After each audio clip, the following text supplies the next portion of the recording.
Yeah, I mean, I'm trying to be positive. I mean, after the match, I definitely was struggling in the locker room. Yeah, I think for me, the main thing, I'm sure my team and everyone's going to tell me, like, you did well at Roland Garros. So I'm like, Picture this. A 20-year-old tennis phenomenon finally hits her breaking point after enduring blatant disrespect on national TV. She didn't vent her frustrations on X. She didn't break down in front of the press. Instead, she launched a $50 million legal missile that might just revolutionize sports broadcasting. Coco Gauff pulled a move most pros wouldn't dream of. She stared down a massive American media empire and effectively declared, "You went too far, and I'm coming for your wallet." And we aren't talking pocket change. We are talking about a $50 million lesson in accountability. As athletes, I feel like the public often forgets we exist outside the game, ignoring our humanity. They throw all this noise at you saying, "Hey, you're ranked number 3. Why are you playing like that? You need to step it up," and just tearing into your performance. But truthfully, when all is said and done, even if I quit right now and never touched a racket again, I have already built the kind of legacy that most people only fantasize about. We aren't discussing a blown call by an umpire. This isn't about bracket controversy or locker room politics. It is about a Fox Sports anchor who believed he could dismantle a young woman's livelihood on air and just stroll away consequence-free. Massive mistake. Huge. Most people figured Coco would just brush it off, maybe drop a motivational quote on her stories, and keep walking. She went the other direction entirely. She cataloged every snippet, every syllable, every nasty remark, forging them into a legal sledgehammer that has the network sweating bullets. I honestly believe I just demonstrated my vulnerability. Like anyone else, I have rough days. It isn't about the fall, though. It is about the recovery. It is about how you present yourself after the dust settles. Today proved I can bounce back even after hitting rock bottom during a match. Now, nobody is asking if she has grounds for a lawsuit. The real mystery is why we haven't seen an athlete clap back with this kind of legal force before now. And the big question remaining, what exactly spewed out of that host's mouth that warrants a $50 million price tag? Let's break down the incident. And believe me, it gets crazier the deeper you look. It began as a standard, run-of-the-mill segment. The crew was covering the Miami Open, handling the typical pregame stats and player profiles.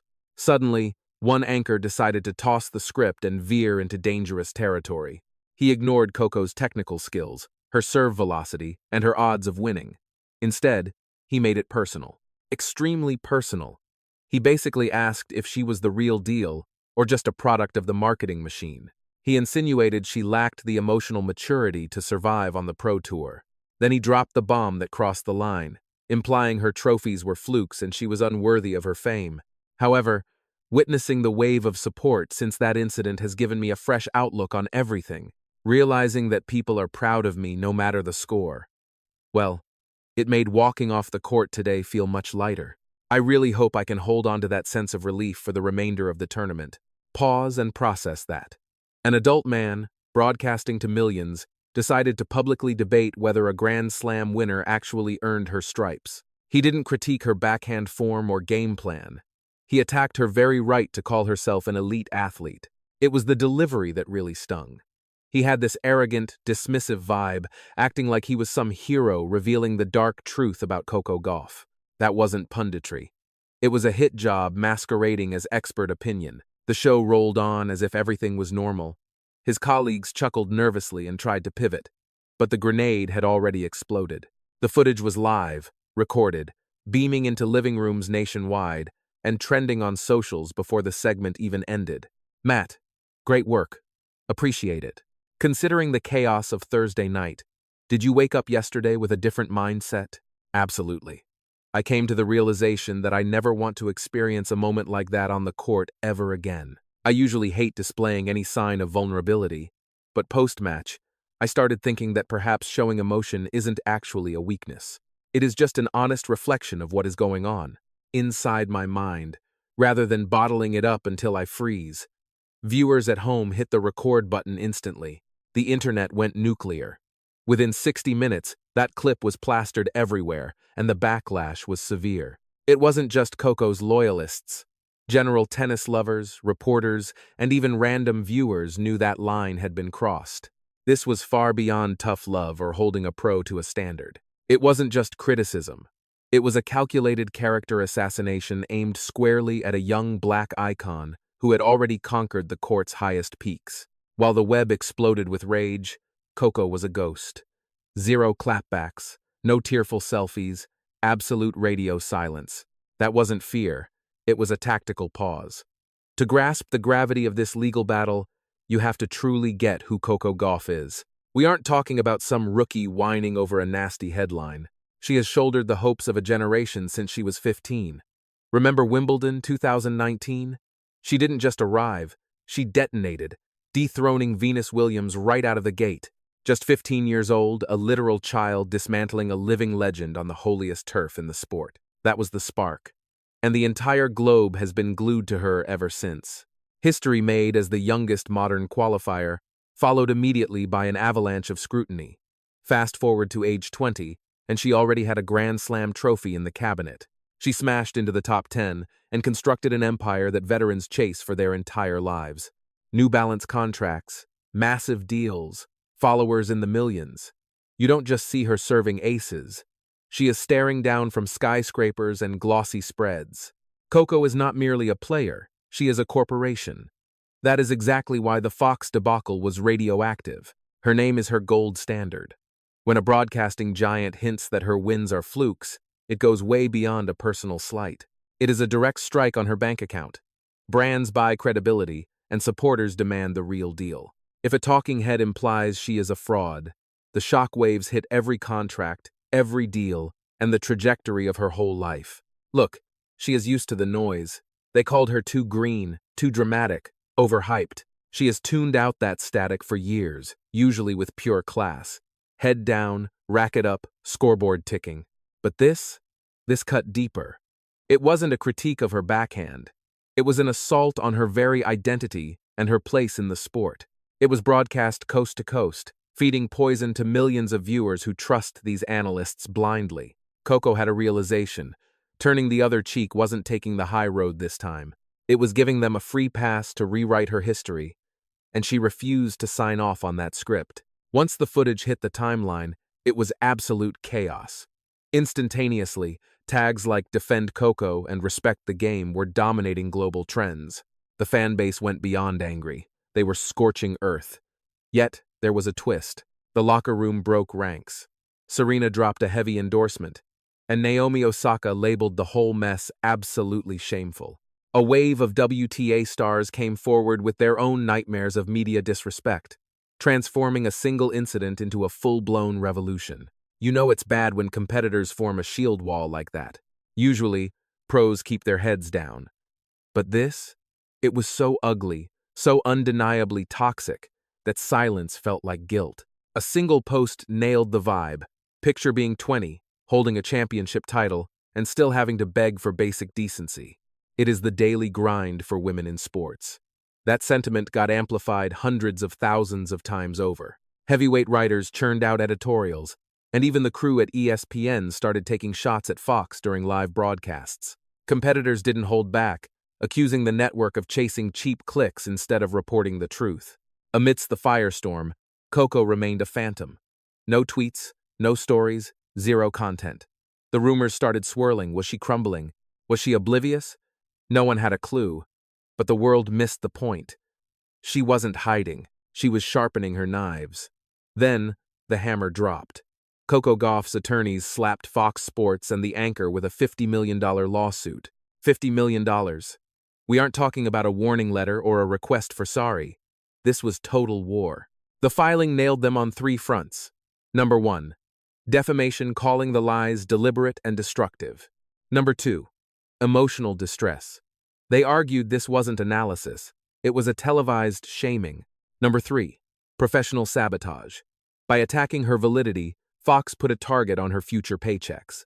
Courtroom analysts dove into the briefs, and the consensus was chilling. Coco has the upper hand. A high-profile lawyer laid it out plainly. If you dismantle a pro's image on a massive stage and that image pays their bills, you are walking into a minefield. That $50 million figure? It wasn't pulled out of a hat. Her squad crunched the numbers on her marketability, existing contracts, and the fortune she is projected to make. This isn't a cash grab. It is a warning shot with a receipt so expensive they can't look away. The network's defense team likely panicked instantly because the evidence is immortal. Every syllable, every sneer, it's all on tape. In the land of libel, receipts are king, and she has 4K footage. When Coco finally broke her silence, she was ice cold. I usually let the racket do the talking, but when people spin lies, the damage goes beyond just me. It spits in the face of every professional who bleeds for their craft. We aren't talking about celebrity status here. We're talking about basic justice, delivered calmly and strictly by the book. That composure is exactly what terrified them. The moment those legal papers landed, Fox Sports hit the panic button hard. Their damage control team scrambled to put out a cookie-cutter apology, claiming they have nothing but respect for Coco Gauff. They framed the insults as just opinions, with no harm intended. Let me translate that corporate speak for you. We screwed up royally. Please don't take $50 million from us. But the damage was done. The anchor responsible went ghost. No tweets, no on-air apologies, just complete radio silence, the kind that happens when your lawyers are screaming in your ear. Within hours, they tried to scrub the internet, deleting the clip from their site like it never happened. But the fans had the receipts. Behind closed doors, the network's legal sharks immediately tried to cut a deal to stop the bleeding. They wanted a hush-hush settlement to sweep this under the rug. Coco's camp, however, wasn't interested in a quiet payday. They wanted a public spectacle because the cash was irrelevant. This was about holding people responsible. As one legal analyst put it, Fox didn't just toe the line between critique and slander. They pole-vaulted right over it. The network built on trash talk suddenly couldn't stomach the heat. This case is bigger than just one player versus a corporation. It strikes at the heart of the industry. For too long, sports media has treated female pros like open targets for cheap shots, and the athletes were just supposed to shut up, smile, and take the abuse. Coco flipped the table on that entire dynamic. That lawsuit was a warning shot fired at every major broadcaster. The old playbook is dead. You can critique a backhand, but assassinate a character? Pay up. The ripple effect was instant. Newsrooms across the nation started sweating, frantically reviewing their own editorial standards. Memos went out demanding respectful coverage. Talking heads suddenly got a lot more polite when discussing the next generation. One industry insider quipped, "Nobody wants to be the next one writing a multi-million-dollar check." Big brands read the room perfectly and doubled down on Coco. Titans like Nike and New Balance publicly cheered her on. They didn't see a liability. They saw a boss. Coco graduated from tennis star to a symbol of resistance. Here was a 20-year-old woman staring down a media giant without blinking. Most players would hide behind their agents. Coco put her own signature on the complaint. Even the Tennis Federation backed her play, essentially telling the press to stop acting like schoolyard bullies. Here is the beautiful irony. The host who called her a fraud just helped make her untouchable. The lawsuit turned her into a global icon.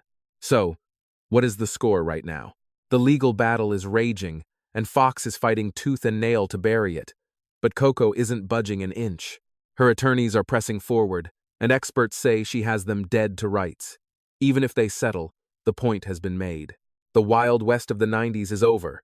You can't hide from digital receipts and instant karma anymore. What makes this truly legendary is that Coco didn't let the noise distract her. She kept showing up, kept dominating matches, and kept grinning for the cameras. Each trophy was a middle finger to the doubters. You can't break someone built on steel and self-belief. The landscape has shifted. Pundits are checking their scripts twice before opening their mouths now. Networks are terrified of lawsuits, and players are realizing they hold all the cards. Coco Gauff didn't just get justice. She put every shock jock on notice. Young athletes are not your punching bags. To every outlet selling outrage over substance, the game has changed. The modern pro is smart, strategic, and hits back. That is the difference between good and great. But I want to hear your take. Was suing for $50 million the right move, or was it too aggressive? Sound off in the comments below. And if you stand with the players, smash that like, subscribe, and ring the bell, because this saga is far from over.